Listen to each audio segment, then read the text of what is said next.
Madam అసలు ఏం జరిగింది, మీరందరూ ఎందుకు మాకు న్యాయం జరగాలంటూ కూడా గట్టిగా నిలదీస్తారు? ప్రభుత్వం అంటే న్యాయం ఉంటుంది. ఇక్కడ న్యాయం ఏం లేదు. మేము గత 2 సంవత్సరాల పాటు ప్రభుత్వం వచ్చినప్పటి నుంచి ఇక్కడ న్యాయం లేదు, అన్యాయమే జరుగుతుంది.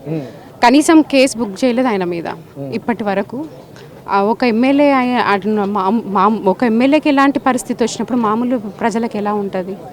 ప్రజానాయకుడికే మీరు ఇలాంటి సమస్యలో ఉన్నప్పుడు మీరు ఏ ప్రభుత్వం ఆదుకున్నప్పుడు ఎందుకండి ఈ ప్రభుత్వం? మీడియా అందరికీ తెలిసిన విషయమే, మళ్ళీ మీరు ప్రత్యేకించి అడగడం అంటే నేనేది ఏంటంటే ఏ విషయంలో మనస్తాపం చెందారనే విషయం కావాలి కదా. ఆల్రెడీ తెలిసిన విషయమే కదా. సర్దార్ భాయ్ అనేటైనా మనకు మా అన్నకు చాలా అనుసరుడు, అనుకూలంగా ఆ వ్యక్తి కూడా ఎక్కడ ఏమి స్కామ్ కానీ ఎలాంటి దాంట్లో లేదు, కాంట్రవర్సీ పర్సన్ ఎక్కడ కూడా లేదు. ఈయన బాబా ఫైజుద్దీన్ ఖాన్ ఏంటంటే భయపడ్డాడు, ఎక్కడ నాకు అపోజిట్లో వస్తాడు అనేసి. ఈ వ్యక్తిగా ఎవరు అన్నదమ్ముల మీరు చూసారు అన్నదమ్ములు? అదే ఇప్పుడు నేను అన్న మట్టుకు నా తమ్ముడు అయిపోడు కదా. అంతే, ప్రజానాయకుడు అన్నప్పుడు ప్రతి ఒక్కరిని అన్న అంటాము, తమ్ముడు అంటాము, అన్నీ అంటాము. కేవలం అన్నానే అంటున్నాం అనేసి రిలేషన్షిప్ కాదు కదా. మరి మీరు స్టేట్మెంట్ ఎక్కడ ఏ గవర్నమెంట్ ఇచ్చింది? ఇప్పుడు ప్రభుత్వం ఉన్న గవర్నమెంట్ ఏమైనా స్టేట్మెంట్ ఇచ్చిందా? ఎక్కడ ఏ వ్యక్తి కూడా వచ్చి ఏం స్టేట్మెంట్ ఇవ్వలేదు కదా. ఇయ్యనప్పుడు మీరు ఎక్కడ న్యాయం చేసినట్టు?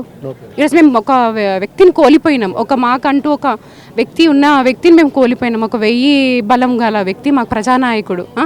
అలాంటి ఎమ్మెల్యేగా గెలిచిన వ్యక్తిని మేము దండతోని మేము గెలిపించినప్పుడు బాబా ఫైజుద్దీన్ ఖాన్ అనేట ఆయన కేటీఆర్ వాళ్ళకే మోసం చేస్తే ఈయన ఎలాంటి మనిషికి చెయ్యడానికి ఏం నమ్మకం చెప్పండి? వెంటనే ప్రభుత్వం స్పందించి శిక్షించి దీనికి అక్కడ ఉన్న ప్రజలందరికీ న్యాయం చేయాలని మేము కోరుకుంటున్నాం.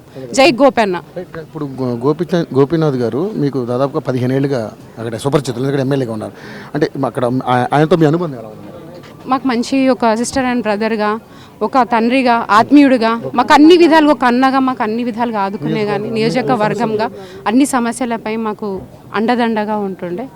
మాకు వ్యక్తిగతంగా కాకుండా మాకు అన్ని విధాలా కూడా మాకు అన్ని రోడ్సే కానీ నల్లలే కానీ ఇప్పుడు అభివృద్ధి జరుగుతుంది అంటే కేవలం గోపన్న ఉన్నందుకే అయిందని మేము అనుకుంటాం. మళ్ళీ కూడా ఇలాంటి నాయకుడు రావాలనేసి మేము అనుకుంటున్నాం. ఓకే అండి. ప్రళయ సానుభూతి చెప్తున్నామండి. అనుకోలేదు అసలు ఎవరం ఇలా అవుతుంది, ఊహించుకోలేదు అసలు. ఇట్లా అవుతుందని అసలు ఎప్పుడు ఏమనుకోలేదు అసలు. సడన్గా ఇలా జరిగిపోయింది అసలు. అందరు అసలు తట్టుకోలేక ఉన్నారు ప్రజలందరూ, అసలుకి జనాలందరూ ఒక ఇంటి మనిషిని కోల్పోయినట్టు ఇదైపోతుంది అసలుకి. అంతే, ఎవరు కూర్చోలేరు అసలుకి. ఒక ఇంట్లో మనిషి పోయినట్టే అనిపిస్తుంది మాకైతే అసలుకి. ఇక ఎప్పుడు ఫోన్ చేసినా, ఎప్పుడు ఏ ప్రాబ్లమ్స్ చేస్తాడండి, ఏ సమస్య ఉన్నా చెప్పుకుంటా కూడా ఓకే ప్రాబ్లమ్ సాల్వ్ చేసేస్తుండే. మాకైతే ఇంట్లో మనిషి కోల్పోయినట్టే, మా బ్రదర్ కోల్పోయినట్టే అనిపిస్తుంది మాకైతే అసలుకి.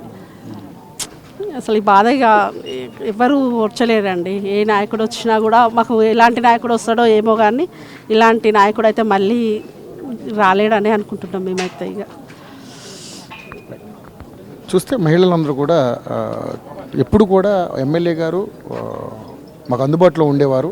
ఏ సమస్య వచ్చినా కూడా జస్ట్ ఫోన్ కాల్ చేస్తే రెస్పాండ్ అయ్యే మంచి నాయకుని కోల్పోయాం, మా అన్నను కోల్పోయాం, మా బ్రదర్ని కోల్పోయాం, మా తండ్రిని కోల్పోయాం అంటూ కూడా వాళ్ళు బాధ వ్యక్తం చేస్తున్నటువంటి పరిస్థితి. దాదాపుగా అంటే ఎన్టీఆర్ టీడీపీ ఉన్నప్పుడు టైంలో కూడా అప్పటి నుంచి ఇప్పటి వరకు దాదాపుగా 3 సార్లు ఎమ్మెల్యేగా ఆ నియోజకవర్గం నుంచి గెలుపొందుకుంటూ వచ్చారు. అంతకుముందు కూడా తను ప్రొడ్యూసర్గా ఒక 4 సినిమాలు కూడా చేయడం జరిగింది. తర్వాత అతనికి ఒక మంచి బుల్లెట్ గ్యాంగ్ అనే పేరు కూడా ఉంది. దాంతో చాలా మంచి పేరు సంపాదించారు. ఇక్కడి నుంచి తమిళనాడులో కూడా వాళ్ళు దానికి సంబంధించి బుల్లెట్ గ్యాంగ్ సంబంధించి కార్యక్రమాలు కూడా చేశారు.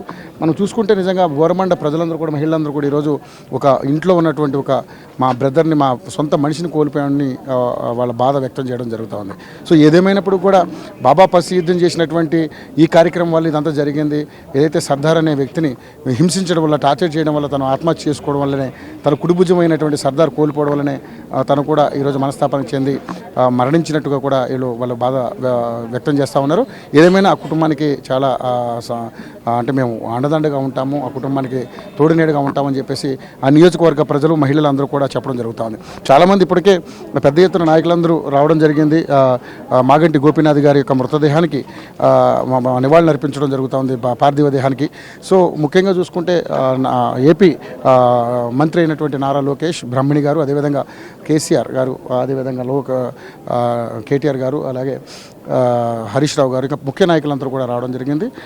ఇంటి దగ్గర అంతా కూడా పెద్ద ఎత్తున నాయకులు గుమిగూడడం జరిగింది. సో ఏదేమైనప్పుడు కూడా ఇటువంటి మంచి నాయకుడు మళ్ళీ తిరిగి రాడు అంటూ కూడా వీళ్ళందరూ కూడా బాధ వ్యక్తం చేయడం జరుగుతూ ఉంది. సో ఇప్పుడు మనం గోపీనాథ్ గారి ఇంటికాడ ఉన్నాం. అందరూ కూడా నివాళులు అర్పించడానికి పెద్ద ఎత్తున నాయకులందరూ కూడా రావడం జరుగుతూ ఉండేది. OT studio.